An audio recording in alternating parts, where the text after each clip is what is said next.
Welcome, everyone. Thank you for braving the oppressive heat, the horrible humidity, and coming out today. Today is the third month and fifth day since my knee surgery. Oh, sorry. It's the wrong thing. It's the wrong thing. I mean, Laura, I bet it's the best thing you ever did, though. Yeah. So 3 rounds ago. Next to marrying my husband, yes. Next time you see him, make sure to tell him I said that. So, today is day 587 of the Trump administration. I know when I forget to do that, you guys get upset. So, and we have 895 more days to slog through this until it's over. Those 895 days are going to be demanding. We'll be called on to phone bang, to canvass, to write postcards, talk to our friends and neighbors, come to rallies for candidates and for policies. And of course, we'll be asked incessantly for donations. And we'll be doing it because we understand what is at stake. Last month, I told you that Den Women was hoping to be able to get a billboard this year. So I'm happy to report that thanks to the generosity of our sponsors and our attendees, we netted slightly over $6,000 from the Topgolf fundraiser.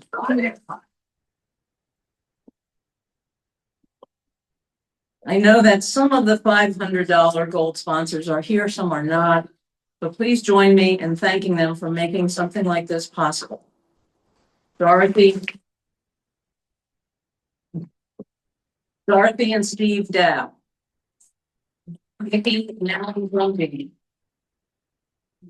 DJ Kuntz. Evelyn and Dave Nocella. Michelle Shane. Kathleen Snyder. Diane Smock and Brad Weish. And Marcia and Jim Wallace.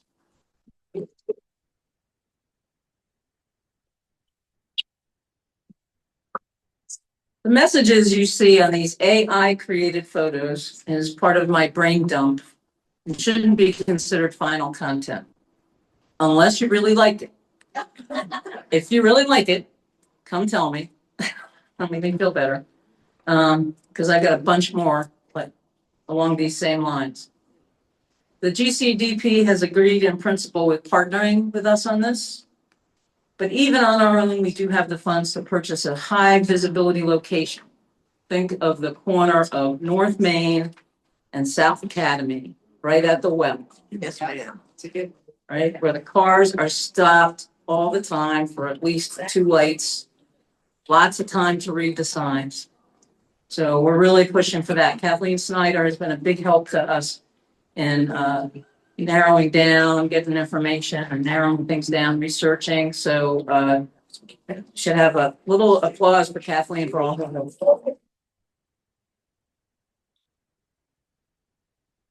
That location has an average of 687,000 views per week. We will be doing it for the full month of October. That is 2.7 million. Yay. And we aren't going to stop there. I have a meeting with a top shelf national digital marketing company this week to discuss a campaign to target audiences that we don't reach very well. Independent voters, younger voters, non-voters. And we're completing a process to be able to post political ads on Facebook and Instagram, both for Democratic Women and the GCDP. All that is to say that we are going all out to promote our candidates, our policies, and our values, as I promised you we would be. Now, you'll notice on your tables, you've got a table card that asks you to donate for a billboard. If anybody is so inclined to want to give us more money, we can do more things. Perhaps 2 billboards, perhaps 2 months, perhaps more digital marketing, perhaps more social media paid posting. So I want to do as much as you guys are willing to help me do. So I would appreciate anything you guys can do. Last month, I talked about why this election was so important to South Carolina and why I feel we are on the cusp of a sea change in this state. If we're willing to work from TR to Hilton Head to make it happen. But today, I want to talk about things that are less within our control and can throw a bit of a wrench into the mechanism of free and fair elections across the country. The FBI last week tracked down sensitive information about a South Carolina resident who had registered to vote online. This is according to Axios. Apparently, the FBI contacted state and local election officials and asked for the IP address of a voter who had registered through the website. Based on what I've read, it appears to be an effort to ensure that the voter actually resides in the location he or she puts on their registration by matching up the IP address. Well, unfortunately, an IP address can't tell you that.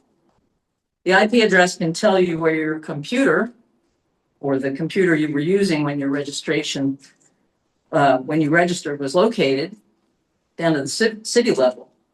So if you signed up to vote at a street fair in Greenville, but you live in TR, physical location linked to your registration form would not be the same as what you put down. That doesn't tell the FBI squat.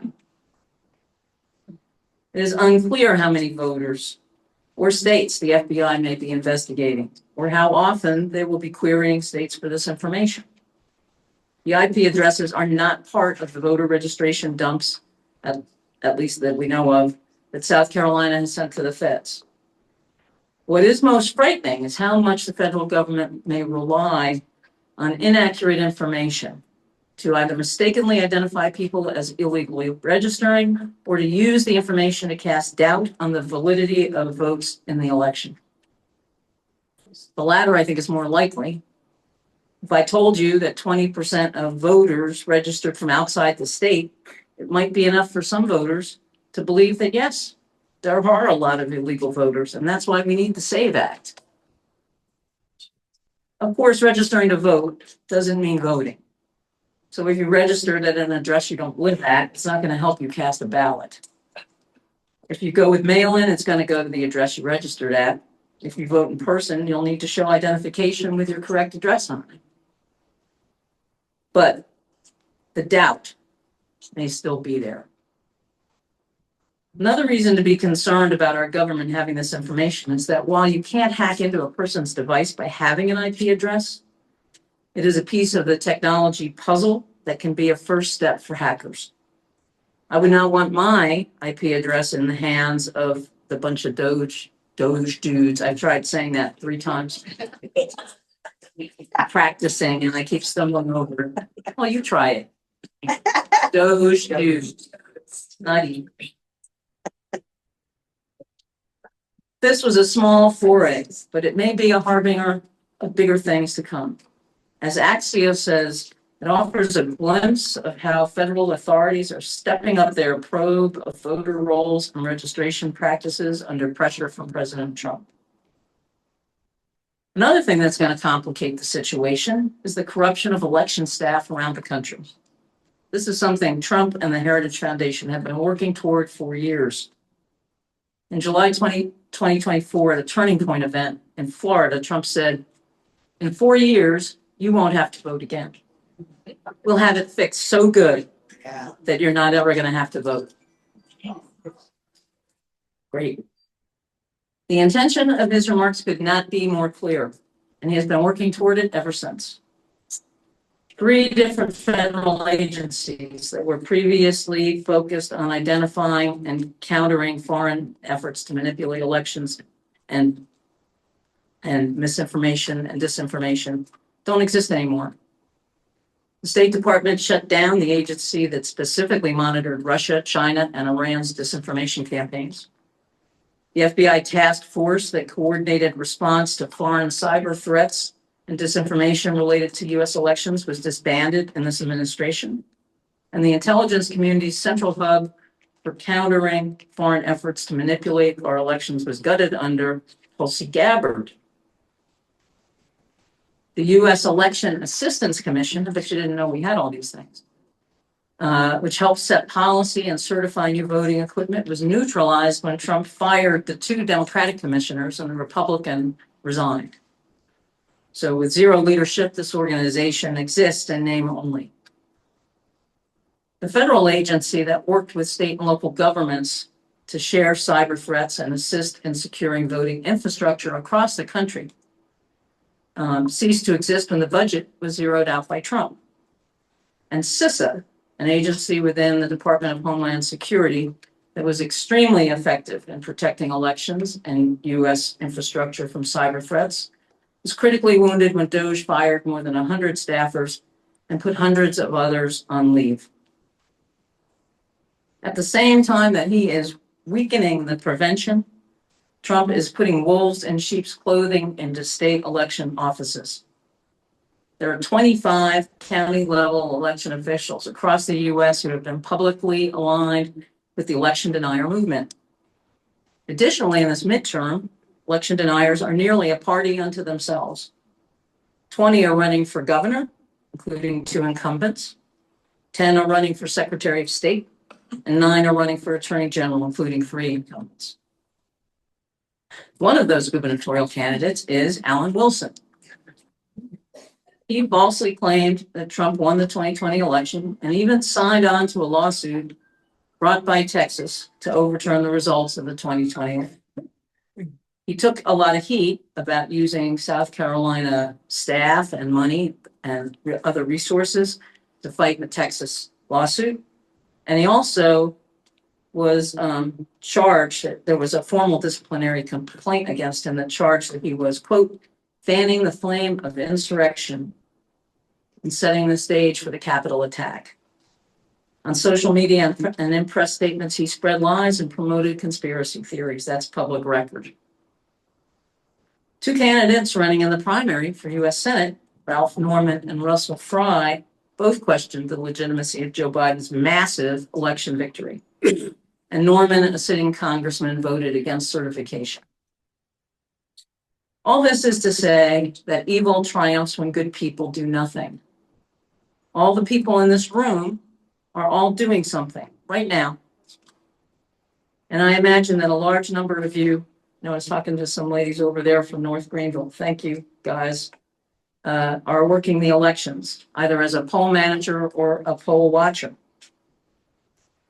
The GCDP seriously needs poll watchers and other election volunteers in as many of our 151 precincts as we can get. If you are interested in volunteering in some capacity to work on election day, which is what, November 3rd, as a poll watcher, a runner, a driver, or get out the vote phone banker, please sign up using that form and that QR code. Admittedly, I painted a pretty bleak picture here. Sorry. Because we need to know what we are up against. But we are lucky in this county. For years, Conway Belangio was our election director. He is the most straightforward person I know, and he has dedicated himself to ensuring that elections are free and fair. He's no longer in Greenville. He is now the state election commissioner, which, even surrounded by potential election deniers, gives me hope because I know he will stand up and fight for what is right. He also trained our current election director, who is Patty Roach, who, through several calls I've had with her recently, is very much cut from the same cloth. Patty will join us next month as our featured speaker and talk about election security in Greenville County. I hope you'll all be here for that because I think that will be a really good session, especially the Q&A. So finally, I want to conclude with a quote from Thurgood Marshall. Where you see wrong or inequality or injustice, speak out, because this is your country. This is your democracy. Protect it and pass it on. Thank you. This month, we've selected a place of hope to be our 50-50 beneficiary. Last month, we were pleased to send $323 to Soteria. I'm going to turn the program over to Roxanne, who will introduce the organization, and Lizzie Bieber, United Ministries Executive Director. One of my first volunteer efforts back in the 1990s was interviewing clients applying for a work program sponsored by United Ministries. Later on in the 2000s, I worked for the Phoenix Center, and one of my jobs was HIV testing once a week at Place of Hope, which was a fascinating place, and it changed me in a lot of ways. It's a wonderful ministry, and I think when I brought this up to the board, it seemed like nobody was familiar with it. So I'm so happy that Lizzie Bever is here to talk about Place of Hope and the United Ministries. Lizzie?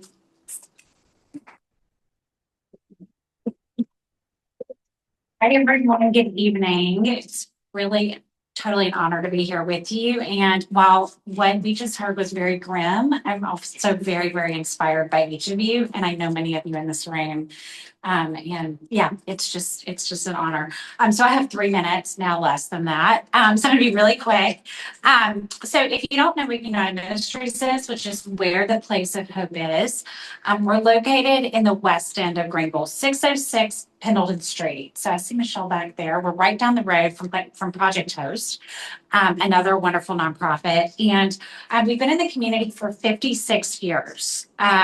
So we have 3 focus areas, and I'll just cover those very quickly: homeless services, housing stability, and economic mobility. And the way to best think about it is of about a 3,000 average number of people we serve every year. 90% of those are living at or below the poverty line when they initially engage with us. So that tells you something about the work that we are doing and what we are putting our arms around, the people who are coming to us, and really the resources we want them to be able to access. The Place of Hope has been around many, many years, actually decades, and was actually, fun fact, the first freestanding day shelter in the state of South Carolina.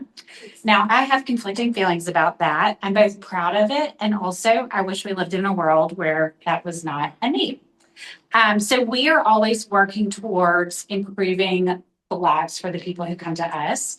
But particularly if you were to come by 606 Pendleton tomorrow morning at 8 a.m., between 8 and 11, we are providing about 50 showers for people who are unhoused, adults.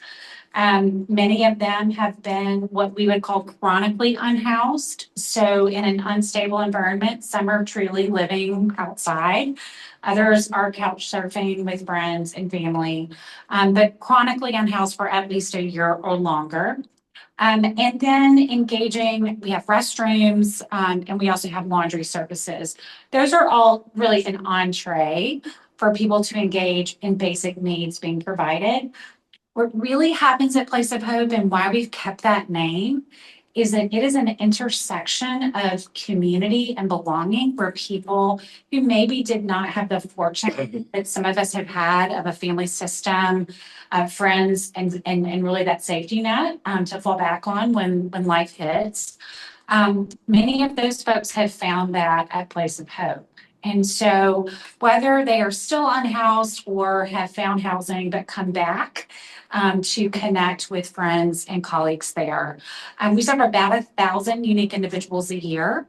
And give or take, 200 of those are really your folks you see living in camps and outside. We provide case management. So if you do know people, you can certainly send them to us. We work with places like Triune and Miracle Hill and other partners who are also providing services. But specifically, we are providing some of those essential needs in the mornings and then case management in the afternoons. So it is just one drop in the bucket that we all, as you heard earlier, have to do our part. And we have to hold out hope, right? We have to be people of hope. And so really appreciate your interest. And Roxanne has my information, but we want to be a partner in support of our larger community. So thank you for caring and for asking me to be here.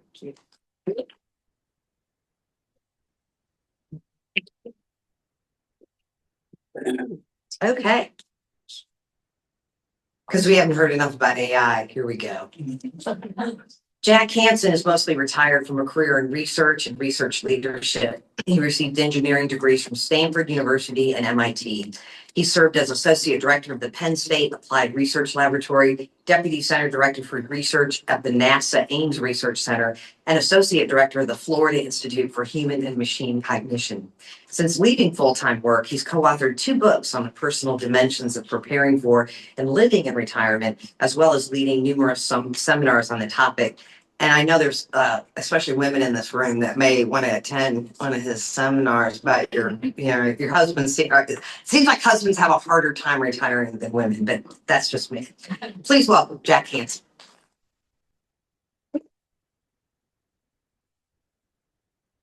Well, thank you very much. It's a real privilege for Aaron and I to be here this evening and give you a speedy overview of the field of artificial intelligence.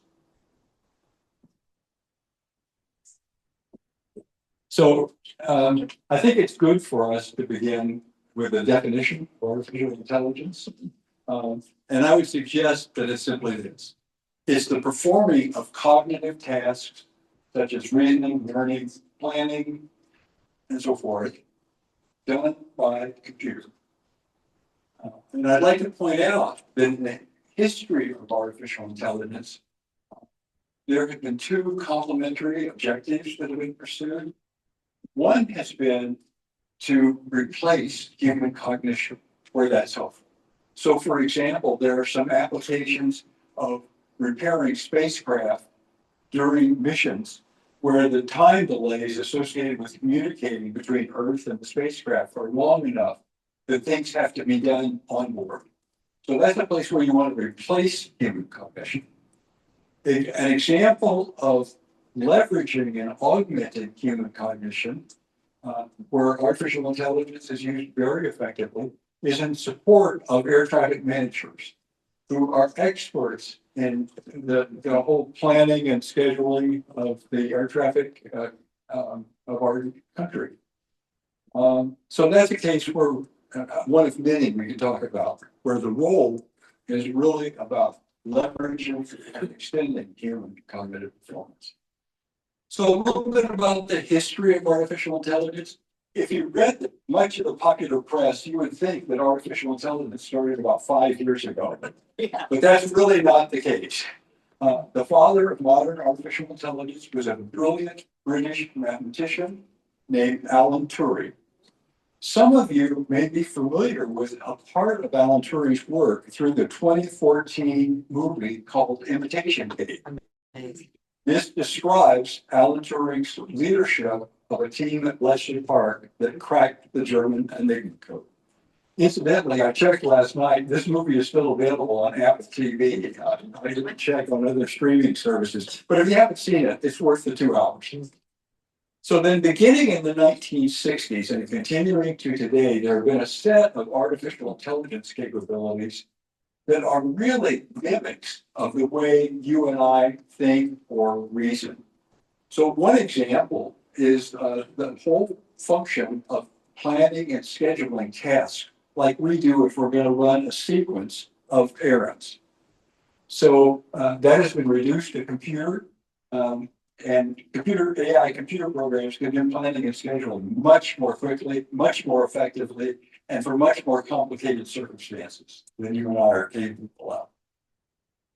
Then beginning in the 1980s, but really coming to the fore in the last few years, has been the use of a specialized computer architecture called an artificial neural network, or ANN.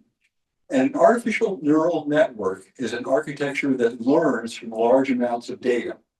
And artificial neural networks are used for what is now called in the literature deep learning, and what is now called in the literature generative artificial intelligence. So we're going to spend the rest of our time talking about deep learning and generative artificial intelligence. So what we've shown here in the upper right is a schematic of a remarkably simple, overly simplified artificial neural network. So it's made up of simple computers. Each circle is a simple computer. And each line between two circles is a data pathway that data can be passed through. Now, each of these computers, let's take this one right here, has only two simple functions. You'll notice that this computer receives data from every computer in the prior layer, so that data runs left to right. So one function of this computer is to sum up all of the data that it's receiving.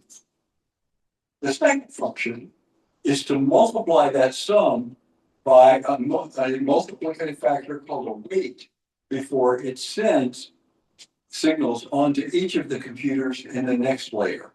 And the adjustment of these numerical multiplicative factors called weights is the manner in which the neural network learns. So to talk about how we train an artificial neural network, it's very helpful to give reference to a specific example. Suppose we want to use an artificial neural network, and so that we can provide as an input a photo of a fender bender and get as the output an accurate estimate of the repair cost. So the way we train in artificial neural networks is we set all of these multiplicative factors or weights to an arbitrary factor, let's say 1. Then we provide as an input this photograph. It propagates through the network left to right, and it gives an estimated repair cost. Of course, it's wrong because we set the weights to an arbitrary factor. So we take the difference between that predicted repair cost and what we know to be the correct repair cost because the repair has already been done. And we propagate that backwards through the network, right to left, using a mathematical formulation called back propagation to adjust the weights so that the next time this photograph is provided as the input, we get something that's closer to the accurate estimate of repair cost. And we do this over and over again. And by the time we've done it, perhaps hundreds of times back and forth or even more, we get to the point where for this particular fender bender, we get an accurate repair cost estimate out of the network. The training has just begun. Then we do a second fender bender, and we use this trained network and demand to train it to accurately predict the repair cost of the second fender bender, and then the third, and then the 10th, and then the 100th, and then the 1,000th. And we ultimately get to the point where this network will accurately predict the repair cost from a picture of a fender bender that has not been used in training. Now, it turns out that most of your insurance companies and our insurance companies use this methodology today to do cost estimation for fender benders. But it's not a very societally significant use of artificial neural networks. There are a number of really important advances in using artificial neural networks in medicine. Let's just speak to one example. This is the result of a collaboration between the computer science department at MIT and Massachusetts General Hospital, which is Harvard's teaching hospital. So in 2014, a computer science professor at MIT, who is herself a breast cancer survivor, began asking the question, might it be possible to train an artificial neural network such that by using mammography as the input to the network, that network might correctly predict the time that that individual patient would experience breast cancer, if at all. So she formed this partnership with Mass General Hospital, and what Mass General Hospital had were detailed patient records for 200,000 individual patients who had been seen at least on an annual basis for at least 5 years. So those 200,000 patient records were used one by one to train the artificial neural network to predict the likelihood of the patient developing breast cancer at a particular point in time. So how well did it work? Well, Mass General Hospital has peer hospital, research hospitals around the world that it works with. So they solicited from these peer institutions in Europe and Asia an additional 60,000 patient records. And they tested the veracity of this methodology by seeing how good this trained artificial neural network did on this separate patient population.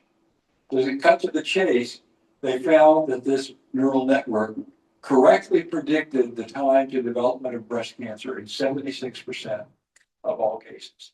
You say, why wasn't it 100%? Well, that's a good question.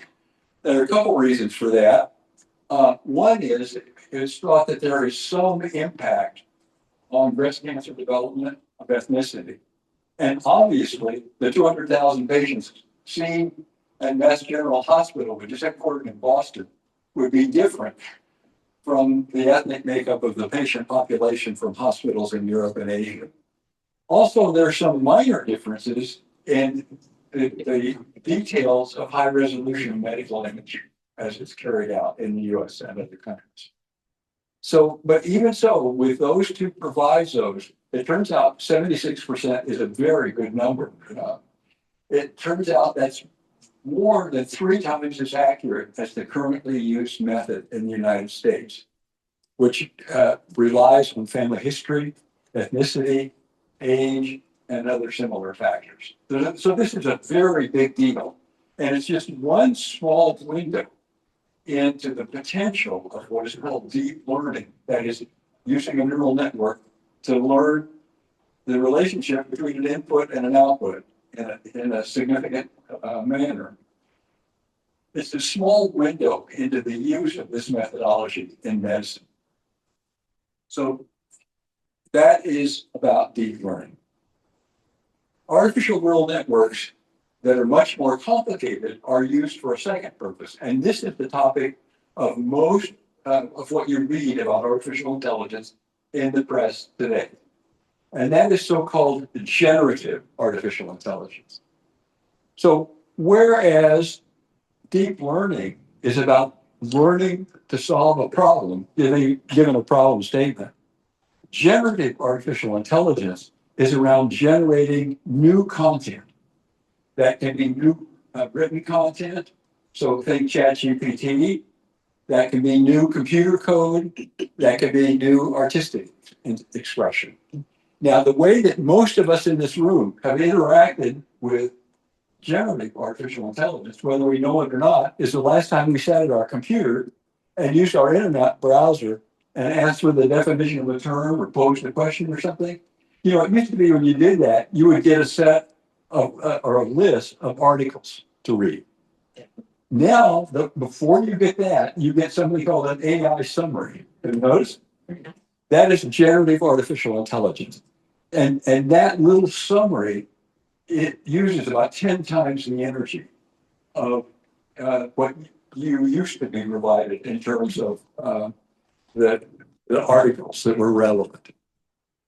So it turns out that generative artificial intelligence is based on, and you'll see this terminology occasionally, it's called large language models. Large language model is simply something that was invented at Google in the 2017 timeframe. And it's the capability of a program that it accurately predicts the very next letter, or the very next letter in the word, very next word in a sentence, very next sentence in a paragraph, and so forth. But as I mentioned before, the artificial neural networks required for generative AI are much larger, more complex, more energy demanding than those for deep learning. In addition, the training involved for an artificial neural network for generative AI is much more complex than that associated with deep learning. So for example, in the case of ChatGPT or its Chinese equivalent, DeepSeek, before there is any supervised training that is relating a query to an answer, before any of that, there is an extensive amount of unsupervised training, which is the equivalent of populating the network with literally thousands of books. And so that it learns the underlying structure of language.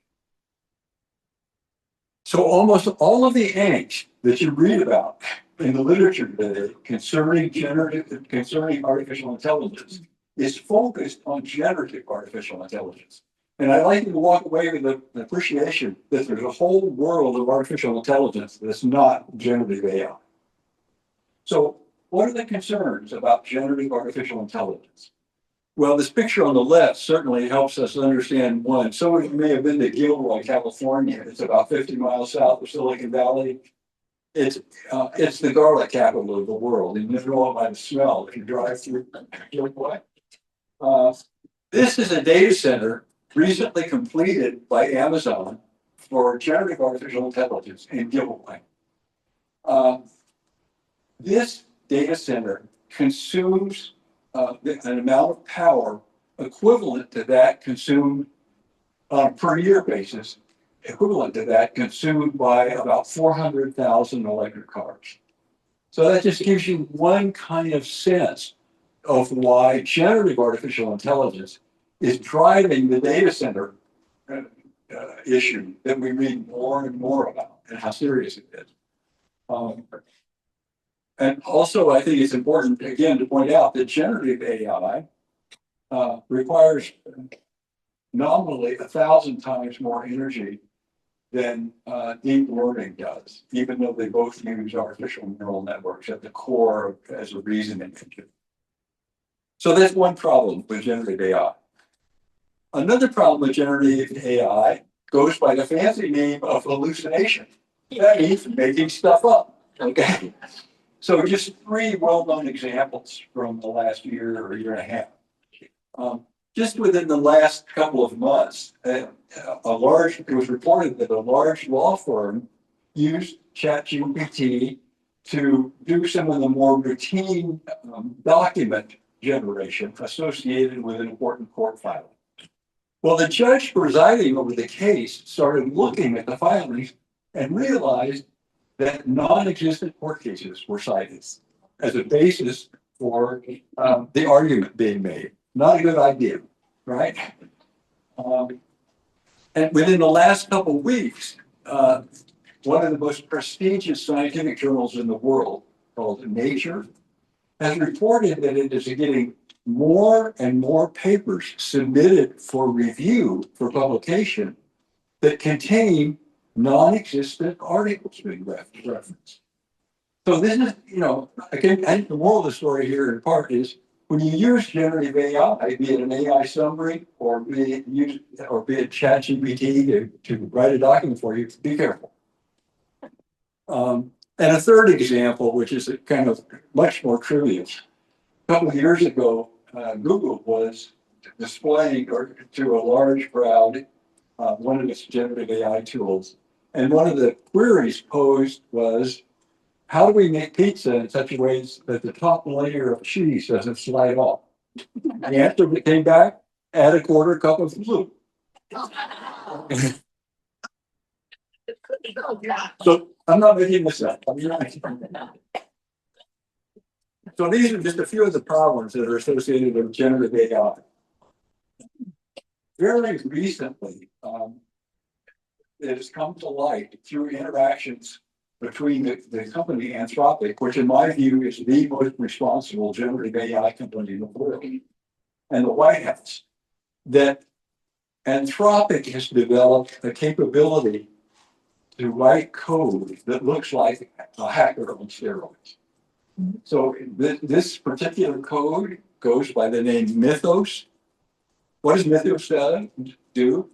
It finds logic flaws in complex computer programs, such as those used by our banks, by our brokerage firms, by our credit card companies, and so forth, and develops code to exploit those hacks. And it does it in a fraction of the time of the world's best hacker. So you could look at this as Mythos as either being an enormous risk or an enormous opportunity, depending on whose hands it's in. if it's in the hands of the bank or the brokerage firm that wants to prevent unauthorized use of its data, then it's wonderful to identify weaknesses in its existing code and patch them before hacks occur. In the wrong hands, it's our worst nightmare about cybersecurity. So let me just conclude by saying on your table are a list. We're a list. Society. Big stuff. So I'll just, so I'll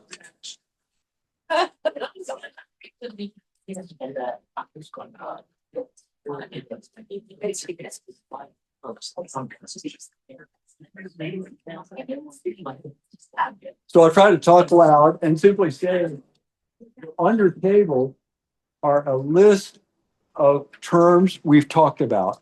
And these are terms that you need to know the meaning of in order to effectively read articles in places like the New York Times, the Washington Post, Wired Magazine, Atlantic, respectable publications that are where you can find literally dozens of articles every day. The only term that's on there that I didn't talk about the meaning of is the first one on the list. It's the Turing test. You got your. Oh, thank you. Thank you.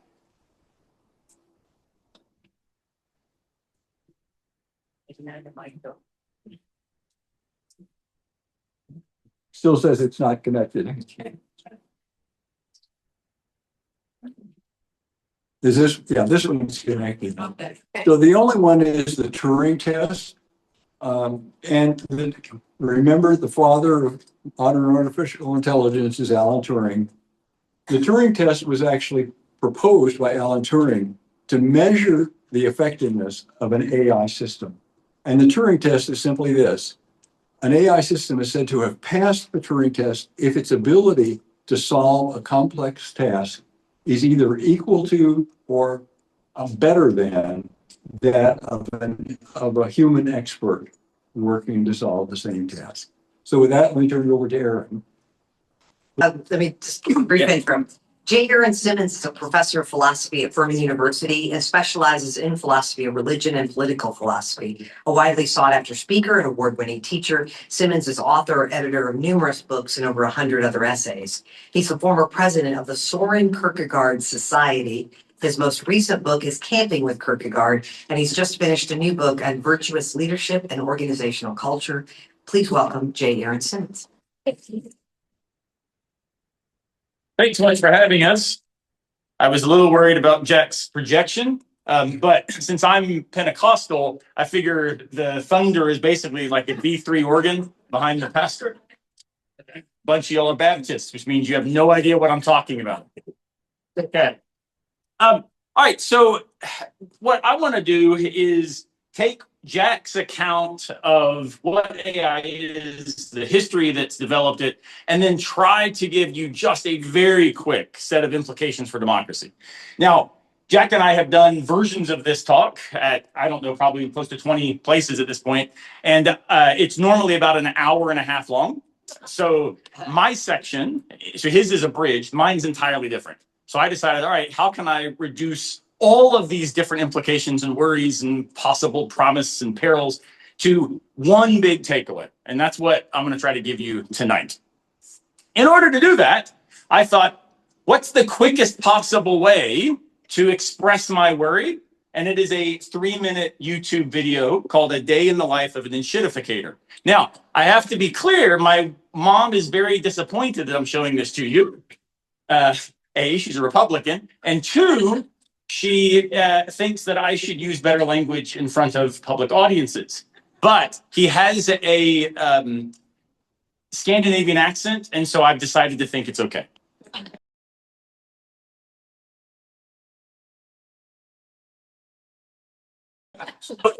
Here's the thing.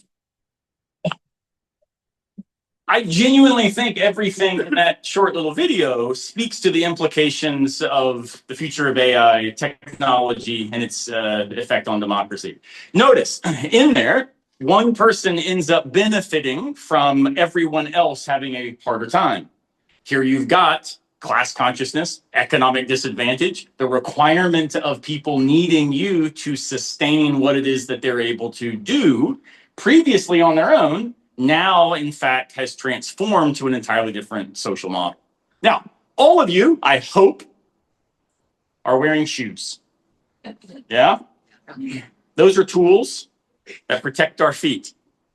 Notice we have tablecloths on every one of the tables. Those are tools to protect our tables. We have tables, which are tools to allow us to have a nice place to store our drinks, which are in cups, which are tools that allow us not to have to drink out of our hand. Tools are really good things, very good things. I'm very happy we have tools.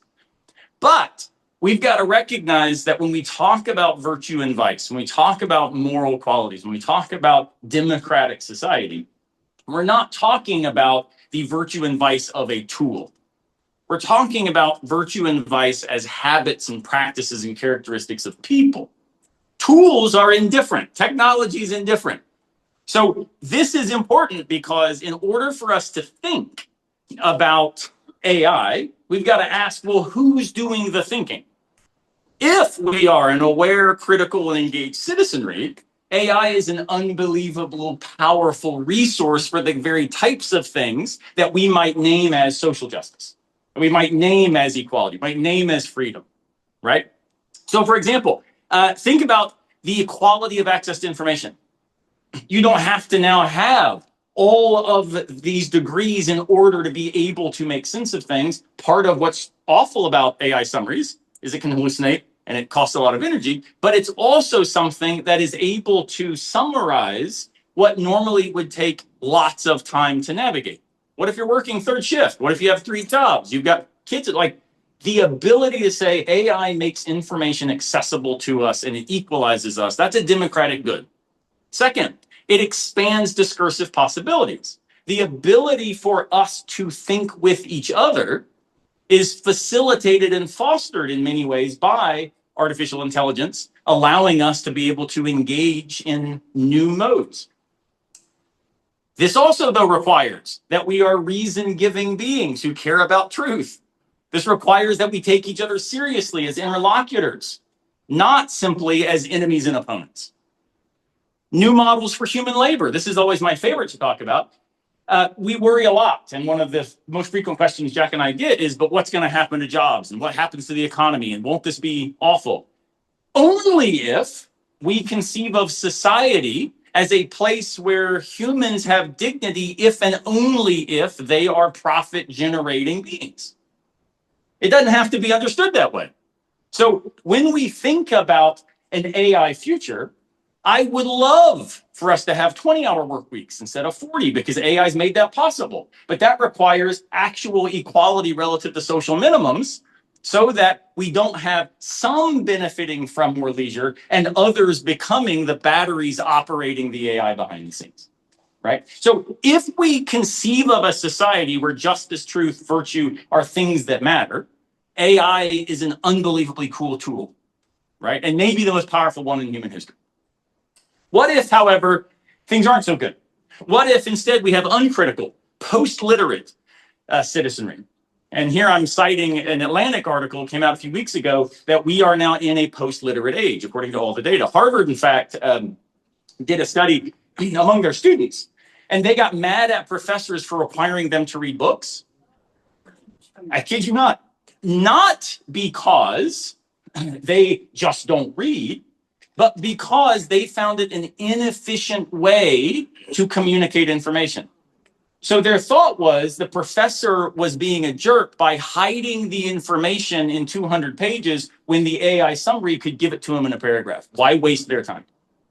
So my thought is we probably aren't this society. We're this one. And when we talk about uncritical engagement, this is something that is often seen in argumentative engagements that are non-arguments.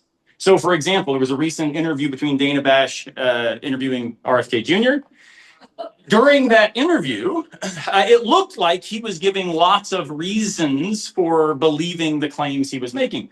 It turns out that all of the reasons were false or misleading, And so this is a rhetorical strategy actually designed to then make her have to decide, am I going to prove these false? In which case she doesn't have time because he just gave 19. Or does she try to just move on, which looks evasive and cedes the day? So the argument is not, how can I persuade you with good reasons because we are truth seekers? The move is, how can I persuade you that I'm more trustworthy, independent of a concern for facts? Right? So if that's where we find ourselves, we have problems. Why? Because information is filtered through power structures, and those power structures are not invested in disseminating power, but in consolidating power. Highly recommend a brand new book just came out called The Nerd Reich. And the subtitle is Silicon Valley Fascism and a War on Democracy. And it's all about the rise of Peter Thiel, all the rise of these different thinkers, Mencius Moldbug, Curtis Yarvin, et cetera, who basically are committed to the idea that by controlling information, they can make governments the enemy, and they emerge as basically the oligarch class that has eliminated democracy as a viable mechanism for human government, human society. Now, someone predicted this. His name is Plato. Plato said democracy would inevitably end in tyranny. He said it's in the Republic, but there's a qualifier. If the people are not guided by reason, it will inevitably end in tyranny if they are guided by appetite. So what is it that is necessary internal to this oligarchic model? It's to create an absolute rabid desire for you getting some only if they don't. And now you've got the us-them dichotomy that creates xenophobia, racism, sexism, etc. Those play out as just trying to care for your own, right? This is all scripted. Highly recommend the book. Algorithms determine our interpretations. We don't think, consider, weigh, look around. We are handed interpretive models, and those interpretive models are generated by an algorithm designed not to persuade you of truth, but to keep your attention. So when keeping your attention is the goal, the wealthy, powerful, non-constrained, who are often corrupted internal to democratic structures, they then require that we become fired up about what we are receiving as true. But what we're receiving as true is already a filtered interpretation, reinforcing their need to make us angry and scared, right? And then finally, instrumentalism ends up determining human dignity. So how is it that your life matters? If and only if you contribute in economic ways. The best example I can give you this is to think about what's called return on investment relative to college. So lots of what's happening right now is to rethink college education in terms of it will only be federally funded if it translates to minimum salaries. Now, why might that be good? Well, because in a capitalistic society, don't we want people to be able to afford the things that allow their lives to flourish? Sure. But that assumes that this particular model of capitalism, which a friend of mine, Aaron James, has an amazing book called Assholes. He defines this as asshole capitalism because capitalism is in principle the idea that a rising tide lifts all ships. His account is, but in our model of capitalism, a rising tide lifts the yachts and swamps the dinghies, right? So in that space, what do we understand college to be? A pre-professional engineering plant to produce employees, not people. And if you're producing employees, not people, not persons, what's the problem? Well, who's running the university? All the people who control the information and get to decide what will count as true. And what have you undermined? The best hope we have for critical development of the kinds of thinking that would make AI not terrifying, right? So that's, I think, where we actually are. Not exactly hopeful, but here's the good news. AI doesn't scare me. Tech bros do. Yeah. And this is not new. This is an old reality. There have always been assholes, right? There have always been social pariahs. There have always been those who take more than they provide. So in thinking about where we are, I actually think we don't need to get scared and worried about the AI future. I think it actually comes down to what is it we are doing to intervene in, you've probably heard of the classic idea of bowling alone, when we are not engaged in embodied reality with people with whom we disagree, we will increase the division and fear and terror of the other. So the best thing we can do, ironically, to have a future that AI is a wonderful resource is to not use AI to talk to each other. It's to bowl together. It's to play softball, to have dinner groups, to think together, to read books together. Because that's how we fight a technological oligarchy that needs us to be at home watching Fox and scared.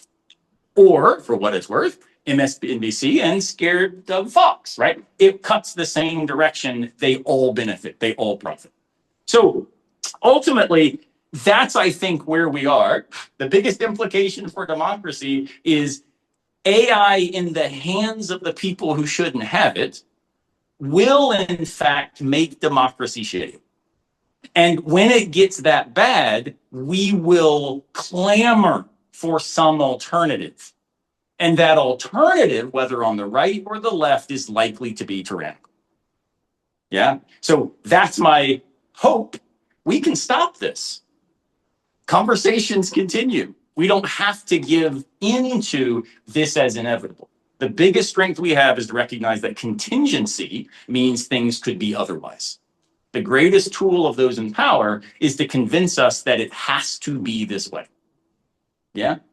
And the greatest tool we have potentially for seeing it differently might be the very AI that they have in their back pocket. So thank you guys so much. Jack, I'll ask to come back up and we will answer a couple of questions if you have any guys. You guys know the drill, right? You have a question, write it on a piece of, on the cards in front of your table, and somebody will come and collect them. Lynn, can I ask you to Yes, absolutely. do that? That'd be great. This is one question. I just made it nice. Okay. Okay, well, while we're, gentlemen, thank you very much. That was really interesting and scary. I have a question, going back to your presentation, Aaron. If 76% of the mammogram testing is accurate using that model, does that mean that the normal number is 26%? No, Okay, thank God. it means that the training set that you've used to train the artificial neural network does not include a completely representative population. That's what. Okay, because I was starting to get a little worried. Okay, let's see what we got here. What are the guardrails in place for deep learning AI and who gets to use it? So at best, the guardrails are inadequate. And I think poorly understood at this point. And there's not even an agreement within the federal government or within the industry at this point, the AI industry, as to what guardrails make sense, what can be put in place that would in fact serve the public good. I take Anthropic to be the most responsible of the US AI companies because they take this question most seriously. They don't have all of the answers. No one has all of the answers, but I think my impression personally is they thought more deeply, and I know they thought more deeply about it than companies like OpenAI, like SpaceX, which includes the artificial intelligence domain, Elon Musk, and others. So governments are struggling with what constitutes appropriate guardrails. Does it worry you that we have a situation where regulation of AI may be banned for a decade? What happens in a decade of unregulated development. You know, I just don't see that happening. I mean, Europe is way ahead of us in thinking about regulation of AI tools. You know, it could be that there is a good analogy for us that dates back to the early ages of the supercomputing era. In the 1970s, the early 1970s, there was real concern when mortgage companies started using computer algorithms to determine who was creditworthy and who was not for a mortgage. And there were, you know, and there was a lot of debate about, does that mean that we should stop developing high performance computing? And to its credit, I cannot imagine this happening today, but to its credit, the Congress ultimately decided that what we need to regulate is not the technology tool, it's the outcome. And it's the equity of the outcome. So as a result of that discussion, in 1973, legislation was passed and signed into law by President Nixon, which made it illegal for a computer generated evaluation of creditworthiness to be in any sense discriminatory. So kind of fast forward today, it could be that there is a way of looking at artificial intelligence in terms of harms of outcomes, rather than the guts of the technology itself. And having it regulated on that basis scares me because very few of us, and I include myself, have any idea about what's really in the guts of the developments, and certainly no one in the House or the Senate or the White House. That's probably no one running for the House or the Senate has that. But that is not the right model. What you really need is, for example, a few of the equivalent of the CEO of Anthropic, who does seem to be genuinely concerned about this, as working in partnership with legislative counterparts who are enabled to craft and enact legislation that makes outcomes fair. Okay, I'm sure that everybody heard recently about the rogue AI agents that broke out of their, I don't know, their places and went on to break into other places, and that be worrying us at all? Yes. Okay, So this happened, there are at least two well-documented examples. One is an extension of Anthropic, the Anthropic program we talked about.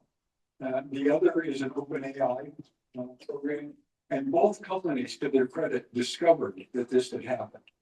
And I know that the nature of the explanation offered by Anthropic in terms of the nature of the guardrails. I have not yet seen that from OpenAI. It was limited, it was caught, but it's a lesson. I agree with you about Anthropic. I think that they're an organization that really wants to do it the right Anthropic's being persecuted And- by the Trump administration. and safe way. Yeah. Why do we need so many data centers? What are they doing in there? So it turns out that in order to both train generative AI models and then have them respond to your queries and mine, and much more sophisticated queries than you and I might initially of a generative AI tool, it just requires enormous amounts of computation. And I said, it's computationally intensive to do deep learning. But I think about 1,000 times that, which is nominally the right order of magnitude, 1,000 times that, to provide relatively straightforward generative AI tools.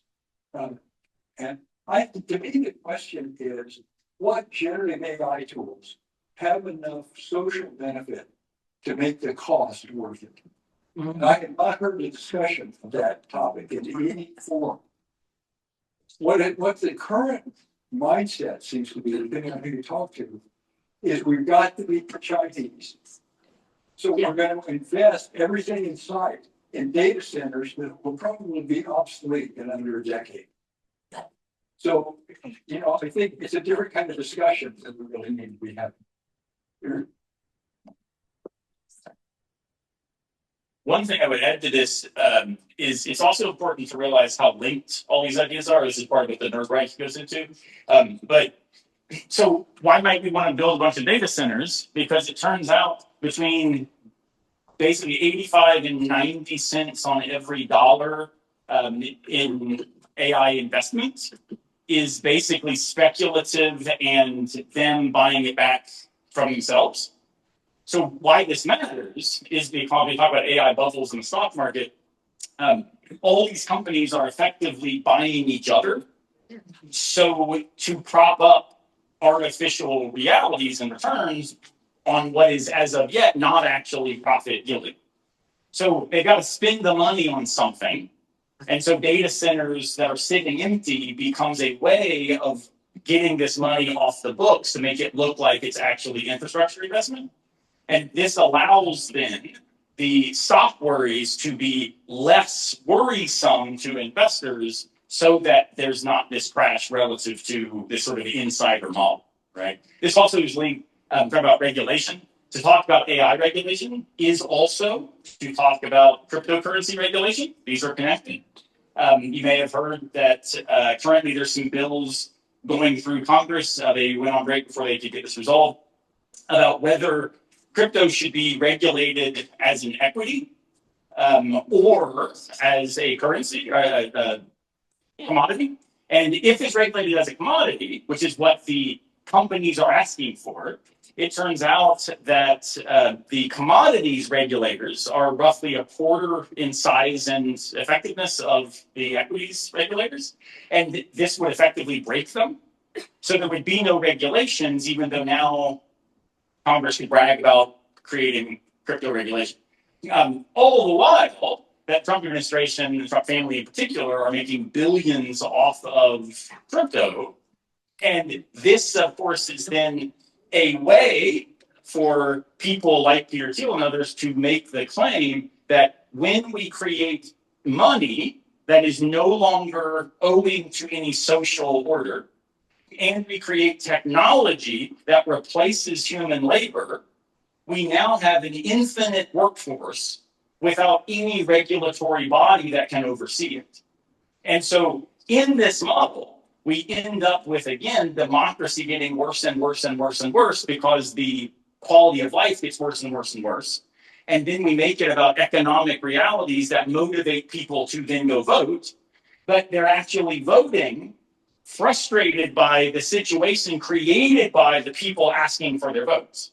So this cycle is why thinking about data centers, why they are worth opposing, is because it's the only spot in the shell game that we have any agency, right? So that's why opposing data centers at least makes sense, if not also for environmental impact and climate change, etc. So, and there's one other reason. With increasing frequency, you're seeing in the financial press, like on the Market Watch website this morning, that's the website of the Wall Street Journal, you're seeing the concern expressed that the build out of these data centers is being done by companies who are highly leveraged. Right. That is, they're borrowing enormously to build the data centers. And the concern is, there is a growing concern that this will tank the stock market within the next year or two. Well, that's a good. Okay, I think this question will probably be our last, and I'm going to combine two into one. So 21%, according to the writer of this question, 21% of the United States is illiterate. 60% read at or below a sixth grade level. So if we need a better, kinder society to use AI responsibly, how do we get there? Yeah. yeah. I'm a philosopher, which is pretty awesome because we get to envision possible worlds without having to then do much of the work of bringing them about. I highly recommend philosophy for my students. There are no consequences. You just throw out ideas. So let me use my son as an example. So I have an almost 17-year-old son. He's at Wade Hampton as a junior at the Fine Arts Center, an amazing musician, unbelievably talented. has, again, 'cause I don't understand GPAs anymore, is something like a 9.3 or something. So he's doing amazingly well. I can't tell you the last book my son read. And this is in a house who his father's written over 15 books. We were reading like not just Lord of the Rings, but like Silmarillion, deep lore when he was still in utero. So it's not for lack of nurture that my son does not read. And what's so staggering about this is he, like his friends, just see it as a waste of time. So I think the way that we start to combat some of this is recognizing we may, those of us who are not 16, might have to recognize there are new technologies for how reading will look. So my last book, to my utter surprise, when I published it, Press wanted an Audible. So I bought the equipment and recorded it at my house because it turns out I couldn't afford Morgan Freeman to read my book. And I put this out. I was stunned with how many people listened to my book. But they're still getting the ideas. So it might be that, and my son, I should say, listens to books. Does that count as reading? I think part of what we've got to do is recognize there might be new modes of consuming what we used to see as a different kind of process, right? Second thing I'd say is it's important then also for them, the younger folks, to recognize that there are genuine consequences socially not being a reader. The problem with this is I'm not sure there are, right? So, and that's again back on our shoulders. What we don't even have consequences for each other for not being somebody who is patient enough to do the hard, long work of thinking. So, again, that's not a great, here's what we do. But I will say in my classes, I am faced constantly with the question, if I assign more and expect more, two things will happen. The grades will plummet and they'll just not like me and don't take my classes. So the problem is the kind of, oh, here's where we draw the line, only works if it is kind of a universal commitment. And there just isn't one right now to that end. And so I think finding, again, little ways. My dad is currently paying my son to read a book. That works. What works better? My son's little girl he's interested in said she was buying a copy of one of my books. And my son was like, that, you think maybe I could get a copy of that? I was like, I freaking dedicated it to you. I've asked you to read this for 4 years. So if you can't persuade your kids or grandkids, maybe just pick whoever they like. That's work. Okay, I just like, well, I thank you, gentlemen, very much. You're really interesting.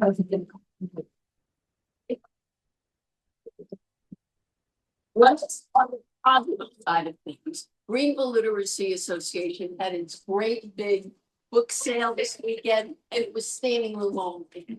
Oh, that's good. Yeah, no, we have reached the end time, but I have 3 very fast announcements to make, and then you can all make the door. Hopefully the storm is over. No.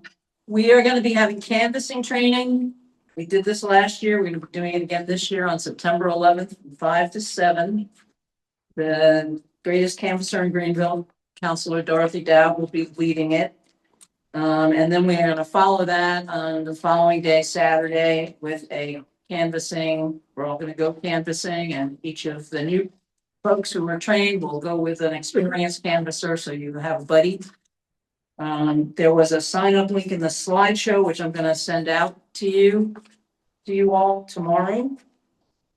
We've got a couple of other special events coming up. We're gonna host a town hall on the penny sales tax. It will be a bipartisan event. Councilor Dow will be representing the city and Councilor Seaman will be representing the county. It will be October 8th at 5 o'clock, and we'll be sending out formal information soon. For those of you who ride on some pretty rough roads, this is a huge infrastructure is a huge problem for us. And we need to understand the solutions and the implications of those solutions. We have a big event coming up in 2027. Democratic Women turn 60. I know, right?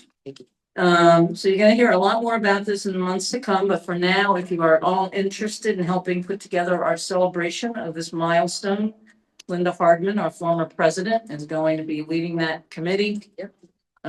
Just reach out to her and I'll put her contact information in the donkey's tail.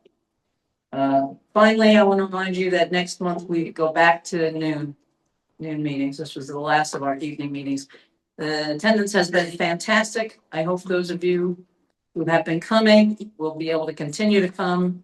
It'd be great to see you all in September when we have Patty Roach as our guest speaker.